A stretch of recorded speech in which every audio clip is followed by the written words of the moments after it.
lick my grundle. For all I care. Don't ever repeat this shit, by the way. But they talk worse than us. But the thing is, though, is that you have and you look so smiley now. What's your name? Emily. Emily, you look so happy and smiley now. Wait a minute, they look like almost similar. Like in the eyes and shit and the hair. Look at them, like a little Brie. Yeah. Don't they? Yeah. Okay. Anyway, what you have to do though is and what the best advice I can give to any kid out there that is getting bullied or anybody that knows a kid that's getting bullied. It gets to a point where you finally say, enough is enough. You don't have to stand up for yourself. You don't have to go fisticuffing with people and shit. But just tune them out. You got to get to a point where it's like, okay, I really don't care what you have to say to me anymore because I love myself. And I have friends. And I have friends that matter and friends that care about me and friends that wouldn't say that kind of stuff to me. Because, even in your adult life, you're going to have people that say shitty stuff to you. Oh, of course. And it's going to affect you in a negative way. It happens every day. I think at some point, we all got bullied at one point. You know what I mean? Absolutely. I mean, I did. I still do. Well, no shit. I know. With your I get hair. bullied by you what? I know I did in middle school. I don't know what it was, but it was. Hey, fuck you, by the way, because someone told me that gap in my tooth is actually attractive. Go ahead. Anyway, what'd you say, Danny? What about middle school? I said bullied? in middle school, it wasn't all the time, but it was like every once in a while I would always get bullied on the bus. Yeah. I don't know why it was, but there's this one kid he used to always smack me up behind my head. You know what I mean? Just smack me. I look back at him and be like, "You having fun?" Yeah, like you know what I mean. And that's another thing too. Like these kids, I feel like the more you don't give a reaction, the more pissed off the kid's gonna get, and they're probably gonna end up leaving you alone. Right. Exactly. Unfortunately, when your emotions take over, you can't help but react sometimes. Right. Even if you go in the bathroom and cry by yourself and punch the wall. I've done that a couple times. But, even... I'm done punching things. I always break my hand when I do that. Me too. Yeah. I cried. I'm too much of a faggot. I slap. You're like, I slap the wall. I hate you. Bitch. Don't talk to me like that. Stupid doorknob. I hate you. Stupid. Why did you turn for me? I fucking hate you. But it comes to a point, though, where you really have to like, tune people out. But not enough kids...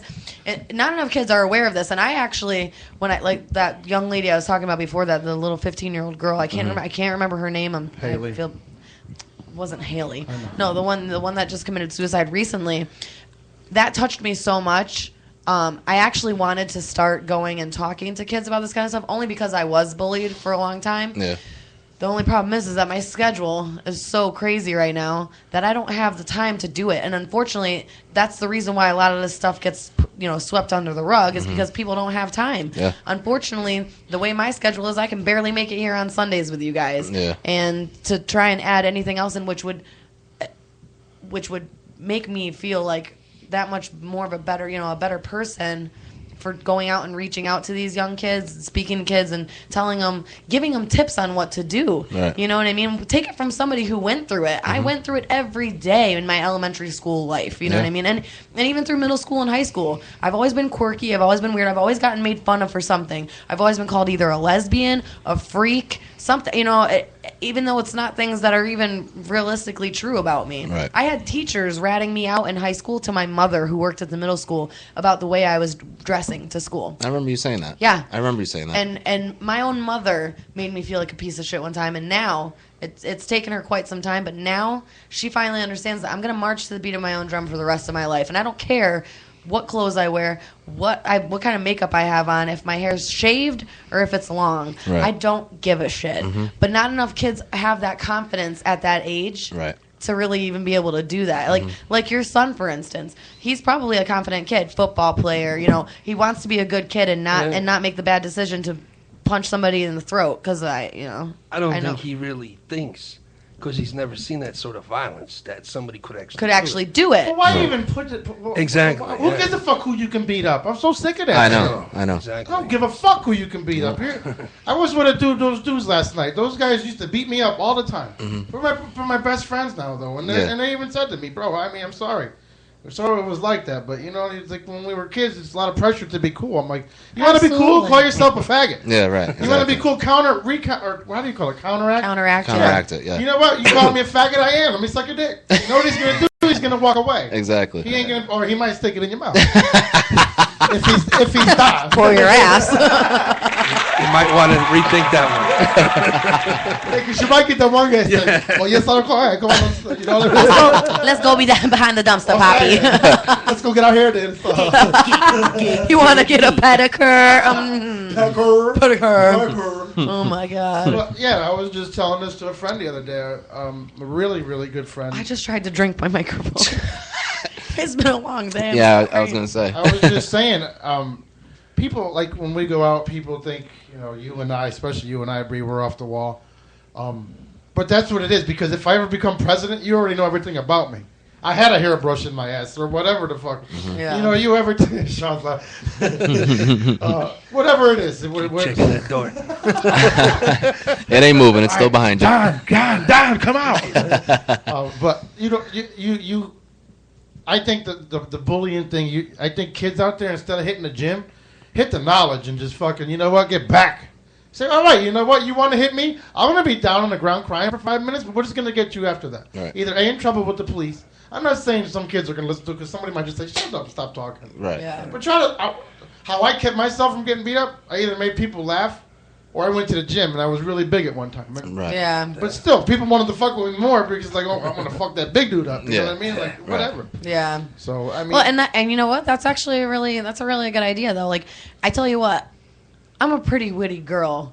And when somebody, yeah. I mean, and I was laughing because even when I get mad, I tend to say witty things. Like, even if I want to seriously, like, really inflict serious pain on you, I will still come out with something that's so ridiculous that even I have to, like, stop and be like, I can't believe I just said that. Anyways, back to the fight. You know what I mean? I sound like that when they're beating me. I can't believe you. How my tooth. Oh, no, but, like, literally, I told this kid last week, he was, like, talking mad shit in my car. I don't know if I told you about this with Marcus. Yeah.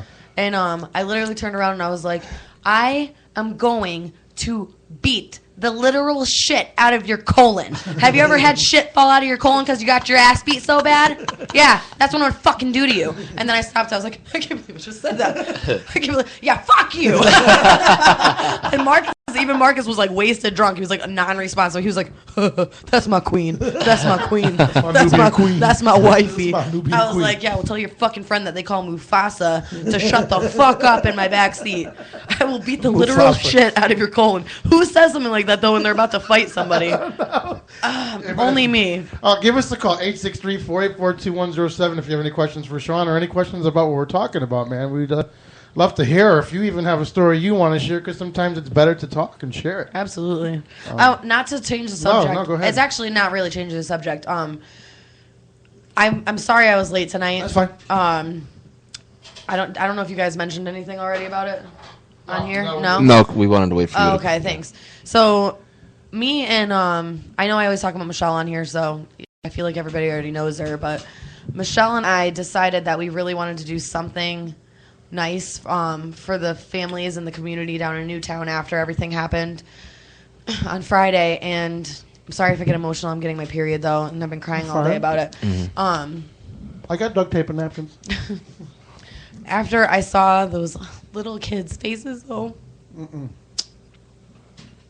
It's okay, babe. After I saw those little kids' faces, I couldn't take it. Take a break, honey? No, it's okay. Just give me a second. Okay.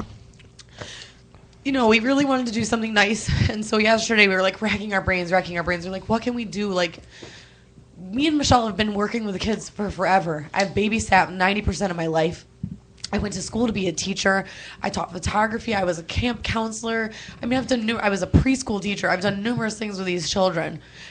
And most of the kids that I taught are the age of these little kids that were murdered, And we are going to do something, Bree. We're teaming up with Babies with Wings. We're going to do a big benefit. So definitely. You can help us. We're going to do something. Well, me and Michelle decided that, me and her really wanted to do something, and obviously not anything against you guys. I'll obviously do something with you guys, but we wanted to do something from our hearts and something that we were able to do. And we made bracelets in the school colors of the Sandy Hook Elementary School. So they're green and white bracelets, and they say kind words on them such as hope, hero, unity, love, I heart you, just kind words, care, all sorts of really nice, kind words, and we accepted any donations. We went to Candlelight Vigil last night at Co Park in Torrington, which there was a decent turnout, and that was like a really last minute kind of thing that they set up. One guy set it all up, and they had a good turnout there. We raised $150 last night, and then we went to the one at City Hall tonight, and Michelle just texted me. We raised another $266 tonight. That's awesome. So so far we've raised $417 to bring. We're going to bring it down personally. The Registered Citizen actually interviewed me tonight and asked where they can pick more bracelets. I'm going to bring them with me to work. But if any of our listeners are interested, any dollar amount donation, I mean, $1, I don't care how much you give. Anything's going to help with whether it's with funeral costs, rebuilding their school, rebuilding their community, anything that can help them out in this time of need. It's all I can think of is those parents going home and seeing all of the Christmas presents that they wrapped for those little kids that can't even be here for Christmas. Sorry. It's okay, Brie. Candy and Heather are holding you right now. Heather Flolick from the band and Candy from Babies with Wings are giving you a hug right now. Thanks, guys. I think we all need a big hug. I mean, I've done my crying. Sean over here, he looks pretty upset too. Danny's all tear-eyed, and it's not. I mean, we're a funny show, but it comes time to where it's just, you know what? There's a time and I'm going to put place this for it. out there, and I'm probably going to get backlash for it. You should not own a fucking gun that's more than 5 inches fucking long. There's no reason to fucking blow a fucking deer's head off with a fucking automatic rifle. I don't give a fuck about the NRA. I don't give a fuck. You want to own there should be no guns unless it's to protect yourself. There should be no reason for automatic shit. Nothing. Why do you need to pump 50,000 rounds into a fucking deer or into what? Well, this is the thing, though. I understand that, but how many times have you ever heard of a hunter actually going out and killing a bunch of people? They usually hunt for sport and to eat their prey. Do you know what I mean? Like most hunters aren't. But you don't need a fucking license for a rifle, but you need it for a pistol. Does that make fucking sense? This thing can put holes in your head. Well, you can go to Kmart and buy a rifle after 5 days after they make sure you don't have a record. They have to do a background check and everything. Yeah, but they don't need a permit. Yeah, but at the same. No, but at the same time, who's to say that I don't go and buy a handgun for my own personal use and I went on a killing spree? Not that I would ever in a million years ever even be that sick to even think about that. You know what I mean? But you don't know what intent. You could go in. Anybody could go in. My mother could go into the store and say, "I want to get my pistol permit," or go wherever she's got to do to get her pistol permit. Go through the class. Anybody can do that. Anybody can pass that test. You know what I mean? As long as you pay attention in that class and you pass the test, you're allowed to get your pistol permit. So there's no control unless they start doing psychological testing on people before they get a pistol permit or they go and buy a rifle. There's really no way that gun control has anything to do with this because there is gun control. There is pistol permits that are in order. There are background checks, and you know what? But they can't discriminate. Then people come back with discrimination. But everyone tries discrimination about everything. We got to get down to the nitty gritty. This comes from this bullying. It comes from this bullshit because we don't. I'm not condoning that guy what he did. You know what? We don't know what he did, but that's a lot of fucking thinking to be thinking. Well, that's a lot of thinking, Bree. That's driving to Jersey. That's coming back. But those guns were registered in his mother's name, Pete. They weren't registered in his own. I'm talking about just the mindset. But that's what I'm saying, though, is that we need more we need more mental health awareness, not. Stop bullying. It stems from the parents. Stop bullying your kids. Stop bullying your fucking coworkers. Stop bullying. Your parents bully you. That's like coming home and kicking your fucking dog every day. It's enough. It's a fucking enough. Stop, people. No one's ever going to stop. We can talk about this for fucking ever. I'll dedicate my whole network to helping anybody. I'll put the fucking humor away forever. If it means helping one person. Right. We're never going to change it. But it means that we need to, as a society, is to fucking sit here and say, what are we teaching our kids? These fucking men that are sitting in the woods teaching the kids, slap a motherfucking nigga if you see one. You know, we don't need that shit. Beat up a fucking honky. You know, we don't need that shit. We don't need to teach anybody anything. It's I want to punch a lot of things, but that's why they make fucking punching bags. You know, they don't. It comes from parenting. Well, you know, fucking parenting. Not all parenting. You know what? Because like I tell you what, and I never like to talk about this kind of stuff about my family, but my grandparents are very old school. They come from backcountry Pennsylvania. They grew up in a time where blacks and whites were segregated, and they're kind of racist.